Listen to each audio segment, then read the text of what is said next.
And joining us right now in studio is Cindy Woodhouse Nepinak, the National Chief for the Assembly of First Nations. Chief, good to see you again. Thank you. So the raising of the survivors flag over Parliament Hill, once again, this does follow yesterday's commemoration ceremony for the National Day for Truth and Reconciliation. And that's where I want to begin, because we heard the Prime Minister speak at yesterday's ceremony. Let's take a listen to a bit of what Mark Carney had to say. Because, well, it's vital that we build. It's more important. It is vital how we build. With Indigenous leadership, Indigenous prosperity, Indigenous opportunity. These must be foundational from the start. So again, the Prime Minister from yesterday essentially saying that when these national projects happen, they must happen with Indigenous consultation, Indigenous leadership. Are you encouraged by that language? I'm always encouraged, I think, by governments and, successive, previous prime ministers,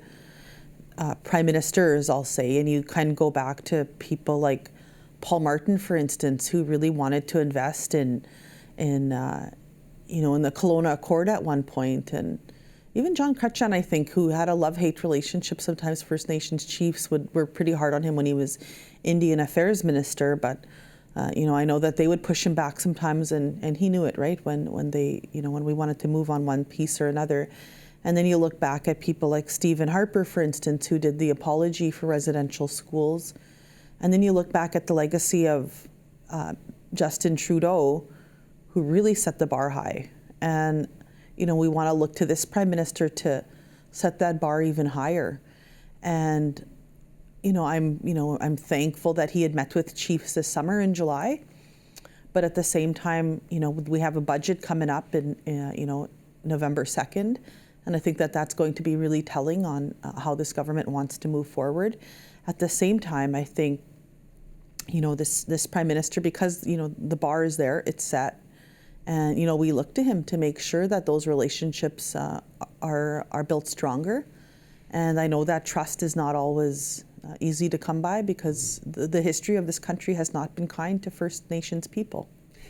And I hear what you're saying. The bar has been set, and at this point you're still waiting for a track record from Mark Carney. But I think for many Canadians, especially when you think back to Idle No More, the idea that Indigenous consultation can exist side by each with natural resource development, I think there's still a lot of skepticism about that in this country.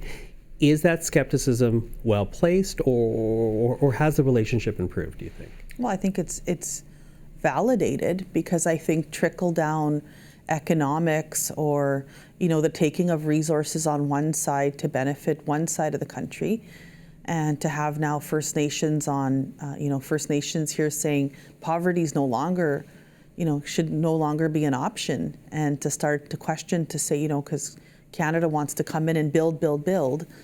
But I mean, they've been building the past 150 years, and we're still seeing these huge gaps when it comes to housing and infrastructure. The gaps are far apart for First Nations and kids in our communities. When, even say the new technology age, even just in the past few years of high-speed internet and access to cell phones, well, First Nations even in that are very left far behind it.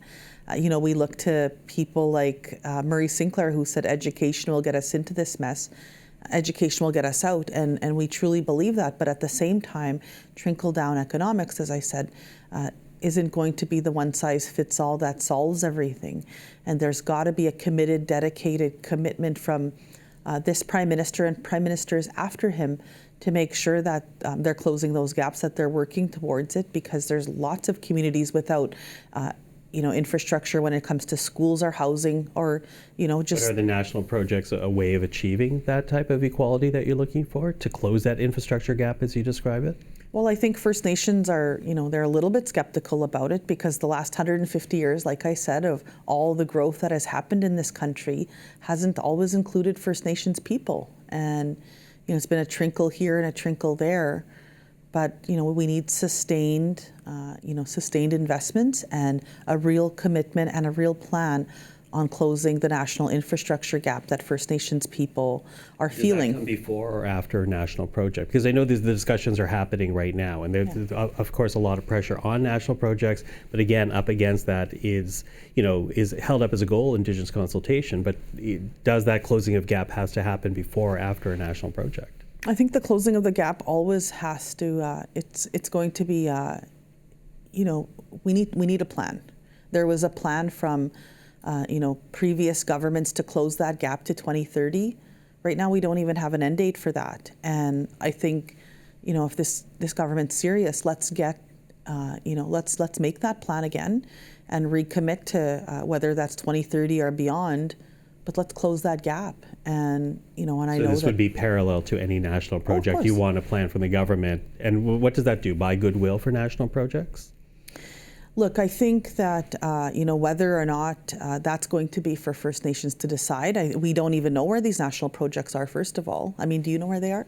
You know what I mean? Like, we've been a few people. I was just meeting with Pierre Poilievre a moment ago, and he had asked, have you, we don't know, right? You hear whispers of projects here and there, but I think First Nations are waiting to see where are those projects and who do they impact. And I think the smart thing for any government to do would be to, this government, particularly right now, should be starting to have those big conversations with First Nations all over the country directly. So encouraged by the words you heard yesterday, but still waiting for proof in the pudding. Is that fair to say?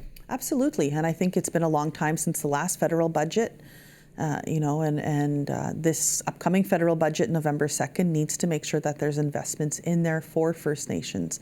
And remembering that, the provinces are exempted right now from federal transfers on health, on education, from federal budget cuts. The first needs to be that also needs to be the case for First Nations. Okay. Well, we are watching. As you say, the budget is in early November. Cindy, appreciate the time. Thank you for this. Thank you so very much.